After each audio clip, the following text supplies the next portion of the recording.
بسم اللہ الرحمن الرحیم۔ قابل احترام جناب محمد حسین رفیع صاحب، محمد موسیٰ صاحب، انجینئر اسماعیل صاحب، چیئرمین ابراہیم صاحب، جمیل احمد صاحب، ڈسٹرکٹ کیلگیر کی آرگنائزیشن جنہوں نے آج پورا پروگرام تشکیل دیا ہے، خواتین بھی کی میری بہنیں جو بیٹھی ہوئی ہیں، پاکستان پیپلز پارٹی کے جیالے کارکنان، السلام علیکم۔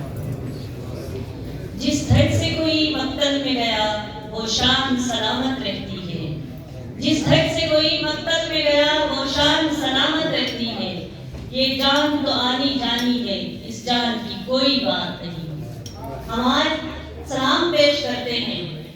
ان جیالوں کو، ان شہداء کو، ان غازیوں کو جنہیں پتا تھا کہ 18 اکتوبر کو مقتل سجایا گیا ہے، اس کے باوجود وہ اپنی محبوب قائد کے استقبال کے لیے جس طرح سے گھروں سے نکلے اور دیوانہ وار ان کا استقبال کے لیے وہ پہنچ گئے، اسی طرح سے میں سلام پیش کر اس شہید جمہوریت کو، محترمہ شہید بے نظیر بھٹو کو، کہ انہیں پتا تھا کہ ان کے لیے مقتل سجایا گیا ہے۔ ماشاءاللہ کے دور میں جس طرح کے حالات انہوں نے دیکھے تھے، شہید قائد ذوالفقار علی بھٹو کی شہادت کے بعد جو مصیبتیں ان کے اوپر ڈھائی گئی، جو مظالم ڈھائے گئے، آج جب ان کی حکومت آئی تو ان کی حکومت کا کس طرح سے تختہ الٹا گیا۔ وہ پاکستان کی اس سیاست کو بہت اچھی طرح سمجھتی تھی، اور جب مشرف کا دور تھا تو جلال کی زندگی گزارنے کے بعد واپس آنے کا فیصلہ جو ہے وہ کوئی عام شخص نہیں کر سکتا، وہ کوئی ایکسٹرا آرڈنری انسان ہو سکتا ہے جس کے اندر اتنا حوصلہ ہوگا کہ اسے پتا ہے کہ اس سفر میں ان کی جان جا سکتی ہے، اس سفر میں ان کے بچوں کے سر سے ان کا سایہ چھین سکتا ہے، اس سفر میں عوام سے ان کی محبوب قائد کو چھینا جا سکتا ہے۔ لیکن انہوں نے ان ساری باتوں کا ادراک ہونے کے باوجود فیصلہ کیا کہ نہیں، میرے ملک کی عوام جو ہے مشکل میں ہے اور میں نے ان کے لیے جانا ہے، میں نے ان کے لیے لڑنا ہے۔ اور اس حوصلے کے ساتھ جب وہ آئی ہیں تو ان کے بھائیوں نے، ان کے بیٹوں نے،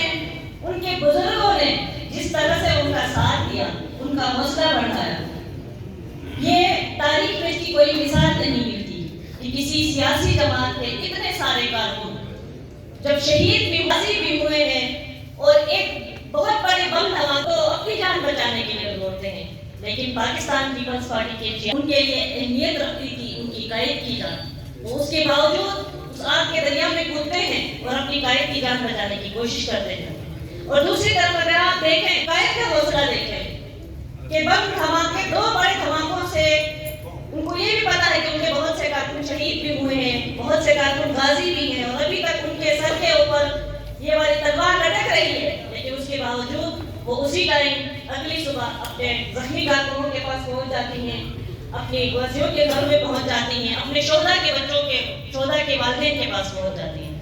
تو یہ تو اس طرح کی نہ کوئی قیادت ہو سکتی ہے، اس طرح کی ہو سکتی ہے، اور اس طرح کے نہ کوئی کارکن کسی جماعت کے ہو سکتا ہے۔ یہ صرف اور صرف پاکستان پیپلز پارٹی کی میراث ہے، اور ہمیں فخر ہے اپنی اس قیادت پر، اپنے کارکنان پر۔ اور آج بھی جب ملک مشکل میں ہے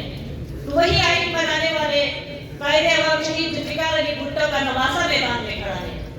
وہی جمہوریت کے لیے اپنی جان کی قربانی دینے والی شہید محترمہ بے نظیر بھٹو کا بیٹا میدان میں کھڑا ہے، اور آپ دیکھ رہے ہیں کہ آج پھر سیاست کا محور جو ہے وہ بھٹو ہے۔ اور انہی الفاظ کے ساتھ ہم دعاگو ہیں